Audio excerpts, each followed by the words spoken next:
What is it? Hello? She stopped breathing and trying to do CPR. I can't. Okay, listen to me. This is Dan. Your name is Dan? David. Okay, your name is David? Okay, who is it that's not breathing? My wife. I'm Shanti. Your wife is not breathing? Okay, sir, I need you to take a deep breath. Take a deep breath. Listen to me. I'm going to get the paramedics so we can try and get her some help, okay? Don't hang up.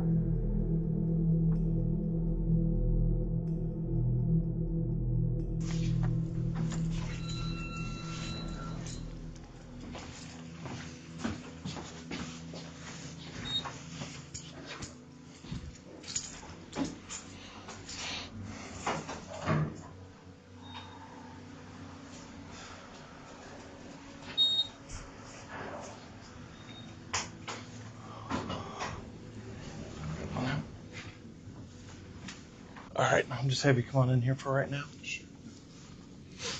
Just have a seat. I don't know how long they will be, okay?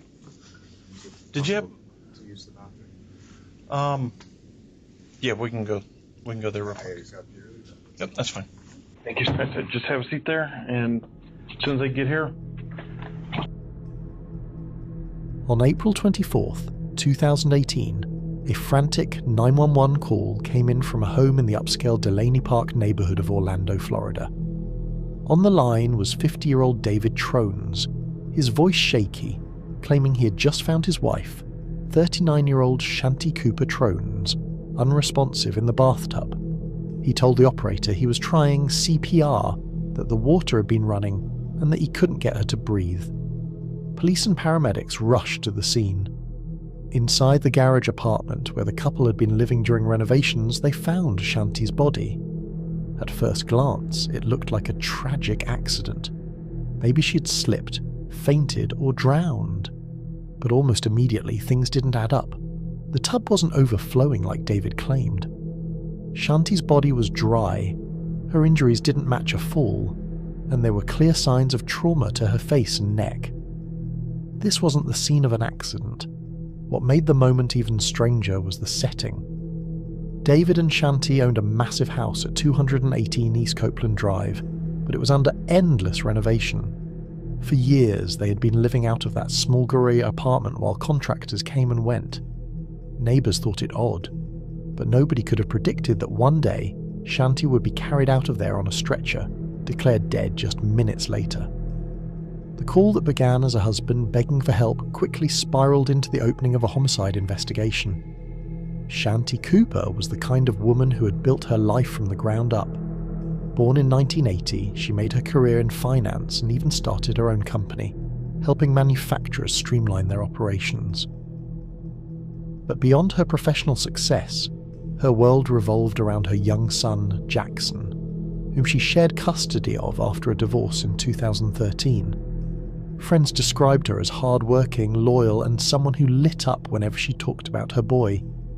After her divorce, Shanti turned to online dating, where she met David Trronis on Match.com. David, originally from Minneapolis, swept her off her feet. He told stories of wealth, millions inherited after a relative passed away, and promised her a life of comfort.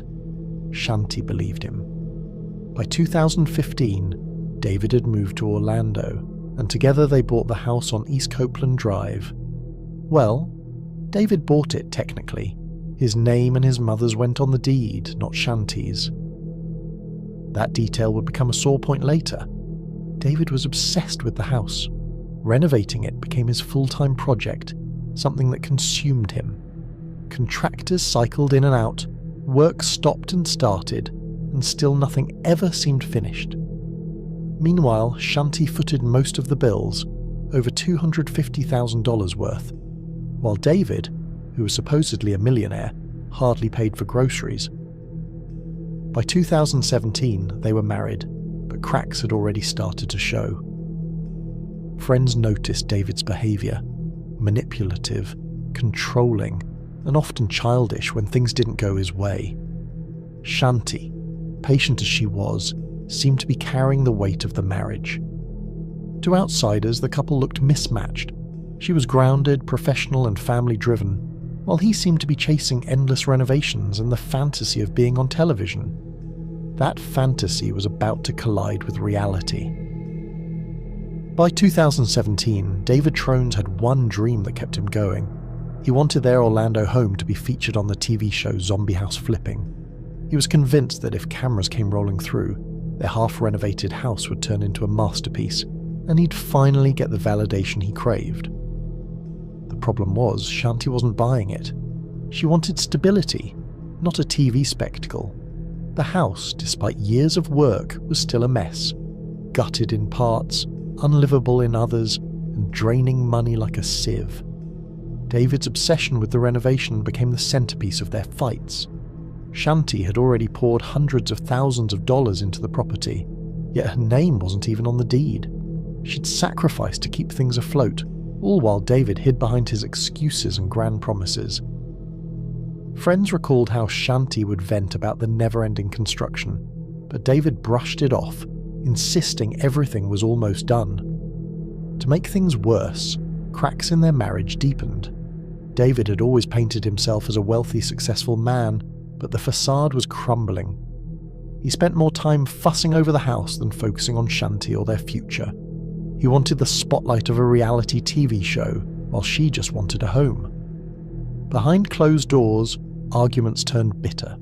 Neighbours heard raised voices. Friends saw the tension every time they visited. David, once charming and full of big promises, was now a man cornered by lies of his own making. And Shanti was getting tired of living in a half-finished construction site with someone who couldn't back up his words with real action. The stage was set. Something had to give. By early 2019, Shanti had finally had enough of David's endless excuses and the strain of living in a half-finished house. What she didn't fully realise, however, was just how many lies David had been feeding her all along. He had presented himself as wealthy, claiming he had money to fund the renovation and their lifestyle. But the truth was far darker. David was broke. Almost everything, the mortgage, the renovations, the bills, was in Shanti's name, or funded by her hard-earned money. Friends began to notice the imbalance. Shanti confided in them, frustrated and exhausted, admitting she was carrying the financial weight of the relationship. Meanwhile, David continued to boast about his supposed fortune and grand future plans. It was all smoke and mirrors, and Shanti was slowly uncovering just how deep the deception ran. At the same time their marriage was collapsing. The couple was sleeping in separate rooms. Shanti, who had once been patient and hopeful, was now vocal about her unhappiness. The tension was no longer subtle, it was explosive. Arguments grew more frequent, and David's temper was quick to flare when confronted with the reality of his failures.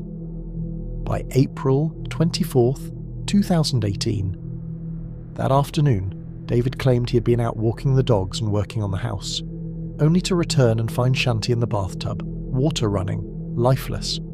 Panic set in as he called 911, fumbling through explanations and concocting scenarios in his head about a possible accident, a fainting spell, anything that could mask what had really happened.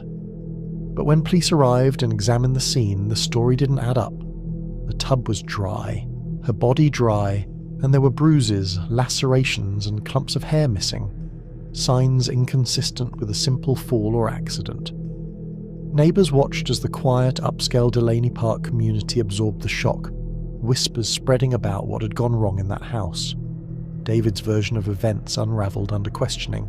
Inconsistencies piled up from the timing to the physical evidence, yet he maintained his story with a cold, calculated calm. Meanwhile, the mystery of $5,000 and Shanti's diamond engagement ring only added to suspicions, though David continued to insist that burglars were to blame, painting a picture of misfortune rather than intent. This woman's head being swollen, her eyes being black and swollen, lacerations on her face where the blood has dried this way. Yet she's in a tub supposedly full with water. Clumps of hair missing from the back of her head. She didn't do this to herself, and there was nobody else there. We can forgive people for accidents, for nearly anything. But what we can't forgive is when somebody maintains that lie and that coldness. The narrative of a tragic accident began to crumble as investigators slowly pieced together David's double life, his secrets, and the control he had exerted over Shanti, and the truth was creeping closer with every unanswered question. David's lies and secrets finally caught up with him.